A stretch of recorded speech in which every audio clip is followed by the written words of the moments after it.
Toda la catedral está llena de historia, está aquí el pasado del inicio de nuestra patria, particularmente de Buenos Aires. Tenemos en la catedral 3 órganos en este momento. Este órgano, el principal, que le llamamos el órgano mayor, fue traído desde Alemania en 1872. Un año antes, en el 1871, se construyó en la empresa que todavía existe, la fábrica Eberhard Walker, del sur de Alemania, de la ciudad de Ludwigsburg, cerca de Stuttgart. Se construyó este instrumento, se lo trajo por crónicas que tenemos y estudios que han hecho incluso algunos colegas en los diarios de la época, que llegó en un barco con 11 cajones, después vinieron técnicos de Alemania a instalarlo, y durante un plazo de 2 años más o menos se colocó aquí arriba, sobre el coro, en el actual coro, que está sobre la puerta de ingreso de la catedral, y fue inaugurado oficialmente, por lo que sabemos, en 1873, es decir, 2 años después del inicio de su construcción, por un organista catalán que vino especialmente contratado por la autoridad eclesiástica del arzobispado de aquel entonces, que se llamaba Jaime Jarau,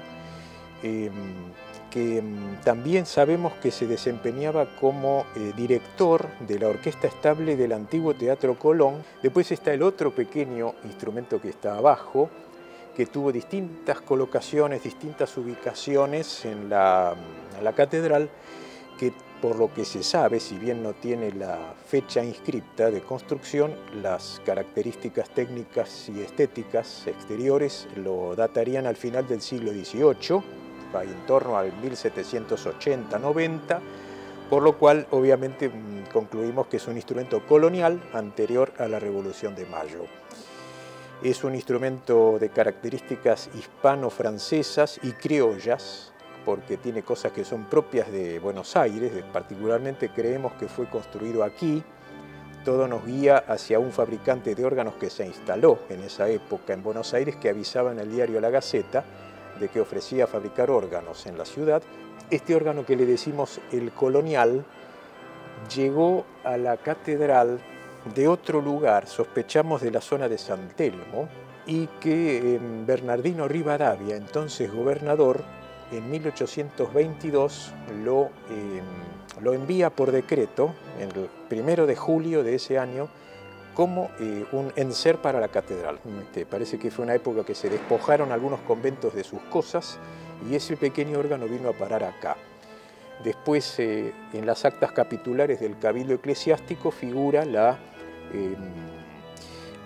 colocación nuevamente de ese órgano en una pequeña tribuna. Y después el movimiento que conocemos, el último movimiento, lo hicimos ya en esta época, en nuestra gestión, durante la restauración de la catedral en los años 95, antes del año 2000, cuando se puso en valor todo aquel sector, se adelantó el retablo mayor, según los estudios, para colocarlo en la posición original, según los planos que se han dispuesto, y este instrumento fue necesario quitarlo de aquel coro, y decidimos aprovechar a bajarlo, ponerlo en una plataforma y así poderlo mostrar más a la gente, al público, para que conocieran las bondades tanto estéticas, artísticas como musicales de este pequeño órgano.